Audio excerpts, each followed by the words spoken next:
I cannot watch a movie where I see someone in an emotional pitfall and I know that they're not going to be successful. It crushes me. It hurts me. And obviously that manipulation is part of the storytelling process, but I love where you're going. It is. And that's where mirror neurons come in. It's just a movie, but you actually have your mirror neurons kick in and your emotions are happening. And that's a fascinating thing that we can use in our businesses, specifically around social. What it means is that the more video and photographs you can use, cropped as if you're in the personal space of the people who are seeing that video or that photograph, the more true emotional connections you have with those people. And so what that means is crop that image as if you're 4 feet away. That's within personal space. Look directly at the camera. And so many people don't do that. You know, when they do videos, they're far away from the camera, or they do the 60-minute style interview over the one shoulder, over the other shoulder, and no one's looking at the camera and they're further than 4 feet away from the camera. It also explains the selfie phenomenon, because if I take a photo with my iPhone as a selfie, my arm is less than 4 feet away. From my face, I'm looking at the camera. That's a powerful connection. So the mirror neurons kick in and say, this person is in my personal space. So all of us can use that as we create websites, have photos, not stock photos, but photos of real people on every page, cropped as if you're in personal space, have videos on every page.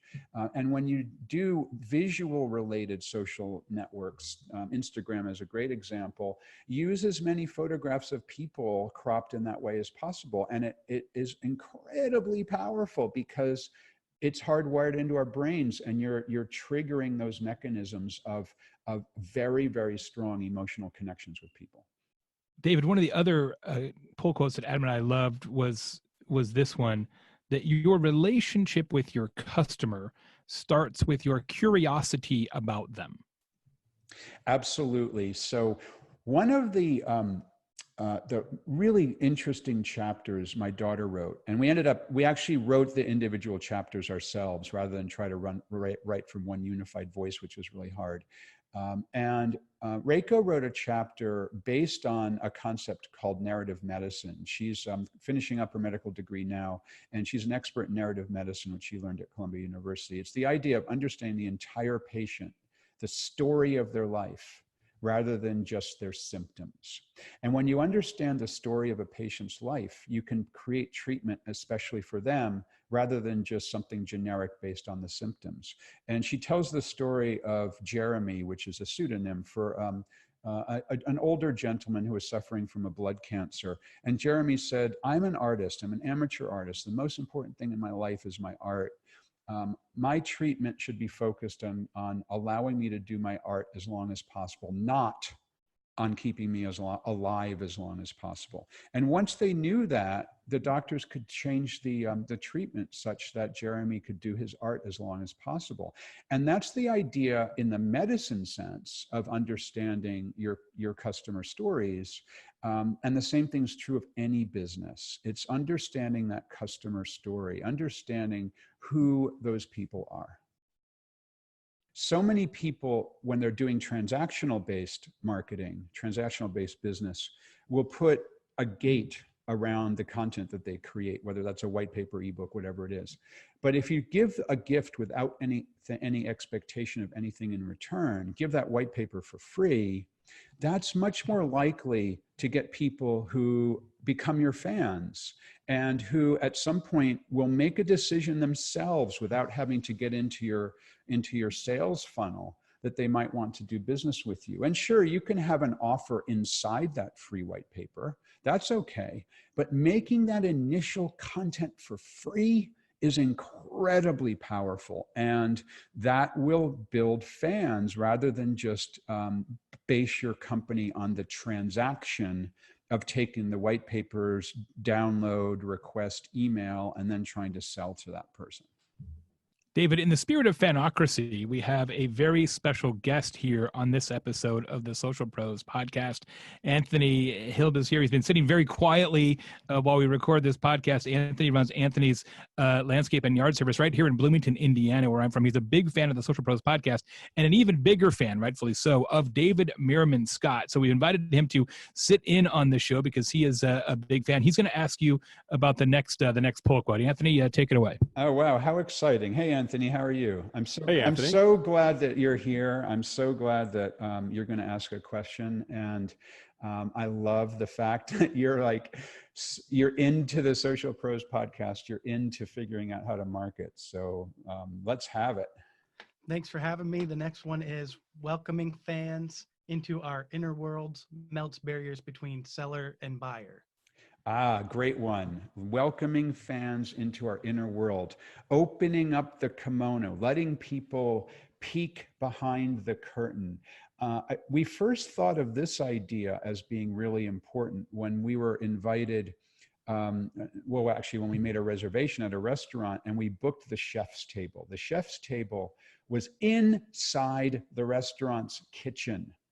We have one table in the kitchen, literally in the kitchen, and you can see people working and making the meals, and you can smell it, and it's sizzling, and all of the chrome. It's amazing. Very, very, very few restaurants do that, but letting people into the inner sanctum to see how the food is created was amazing. Another example is grain surfboards, which I'm a massive fan of. There is a grain surfboard, and grain surfboards makes wooden surfboards. Yes, they'll sell you a wooden surfboard, but they have a wooden surfboard build your own class. You can go to Grain Surfboards in York, Maine and build your own surfboard, which is amazing. And here's why it's amazing, because they have a very proprietary technique for building surfboards. It's a boat building technique with ribs and then laminate wood over the top of the ribs. And that is that's something that they invented. So most companies would say, oh, no, that's our proprietary technique. We're not going to show you how that's done. But there's sure, 4 days, you can come in and make your own surfboard. I've actually made 2. And letting me into their inner sanctum to work together with their artisans to make my own surfboard was a fabulous, fabulous experience. Social Pros listeners, go grab yourself a copy of Fanocracy. I've given my preview copy to Anthony, who's going to read it after this episode concludes. He's holding it in his hands. Excellent. Now. Love it. You're in the studio. David, if you could give our listeners just one tip, people who are looking to become a social pro, what would you tell them? This is fun. It's fun to do this. And the more fun you have with it, I think the more successful you can be using these social tools. Yeah, it's interesting. We had an episode, I don't know, maybe 6 weeks ago, Adam, about self-care for social pros and people who do this for a living, and just how hard of a job this is. You're always on, you're dealing with people who are unhappy with your brand from time to time. This is not an easy way to make a living, and perhaps harder than ever. But you're exactly right. We can't lose sight of the fact that this is at its core fun, or it should be. Yes. It's not mine and coal. I believe that to be absolutely true. You're connecting on a human level with people, and that's awesome. That it goes back to our ancient brains, that we crave human interactions. And when you make it a human interaction, there's lots of really positive karma that comes back to you. If you just look at it as text on a screen and images on a computer, it's not. But if you think of it as every single one of those bits of text as a breathing human, that's powerful stuff.